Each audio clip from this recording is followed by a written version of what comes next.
ከዚህ መርፌና ከዚህ ብርቱካን ይሄንን ባሉን ማን ሊጎዳው የሚችል ይመስላችኋል? መርፌው? አዎ። አንቺ መርፌው? አዎ። አረ እርግጠኛ? ብርቱካኑ ለምን ይጎዳዋል ብላችሁ አላሰባችሁም? ቫይታሚን አለው። ለስላሳ ነው። ስዊት ነው፣ ለስላሳ ነው። ምን ችግር ያለው? ሊጎዳው ሊያፈነዳው አይችልም አይደለ? አዎ። እንመልከት ግን። እሺ መጀመሪያ መርፌው ይጎዳዋል አይጎዳውም እንዴ?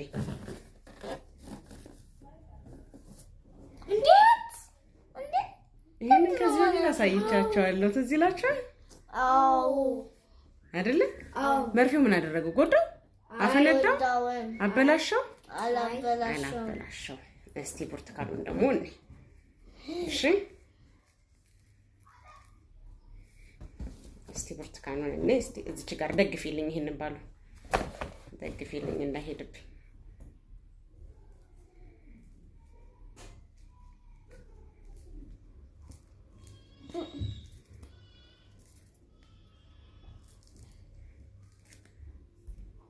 አሁን የብርቱካኑ ልጣጭ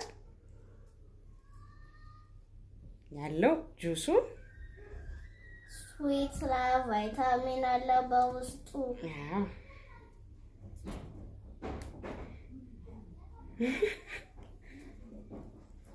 አያችሁት? ለስላሳ ነው፣ ክፋት ያለው አይመስልም። እንሞክር። ስዊትነሱን ሰጠው አይደለ? ለፊኛው ቫይታሚኑን ሰጠው እንዳላችሁት ያለውን።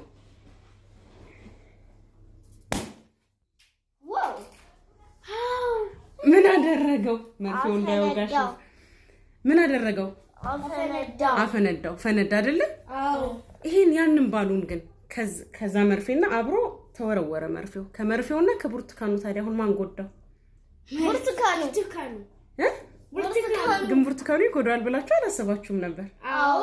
አይደለ? አዎ።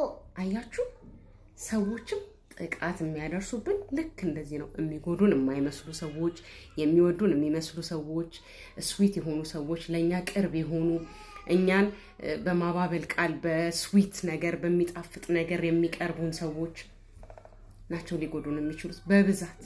መጽሐፍ ቅዱስ የእግዚአብሔር ቃል ትዝ ይላችኋል ምን እንደሚል? ጥንቃቄ ይጠብቅሃል፣ ማስተዋልም ይጋርድሃል ይላል። ስለዚህ በጥንቃቄ ሊጎዱን አይችሉም ብለን ካሰብናቸው ስዊት ከሆኑ ቫይታሚን ያላቸው ከሚመስሉ ነገሮች መጠንቀቅ አለብን። ሁልጊዜ መጽሐፍ ቅዱስ የእግዚአብሔር ቃል የሚያስተምረን ምን እንድናደርግ ነው? መጠንቀቅ እንዳለብን። ተጠራጣሪ መሆን ሳይሆን ጥንቁቅ መሆን። እስቲ ጥንቁቅ መሆን በሉ። ጥንቁቅ መሆን፣ እራሳችንን ማወቅ፣ ዙሪያችንን ማወቅ እንደሚያስፈልገን። እሺ፣ ሊጎዱን አይችሉም ብለን የምናስባቸው እና ችላ የምንላቸው ስዊት ናቸው፣ ችግር አያመጡብንም ብለን የምናስባቸው ነገሮች ምን ሊያደርጉን ይችላሉ? ሊጎዱን ይችላሉ። አይጎዱንም ወይ ደግሞ ይጎዱናል ብለን ደግሞ በጣም የምንርቃቸው የምንፈራቸው፣ ኧረ እሱ ዴንጀረስ ነው፣ እሱ ጭራቅ ነው፣ እሱ እንትን ነው ብለን ያሰብናቸው ደግሞ ልክ እንደ መርፌው ላይጎዱን ይችላሉ።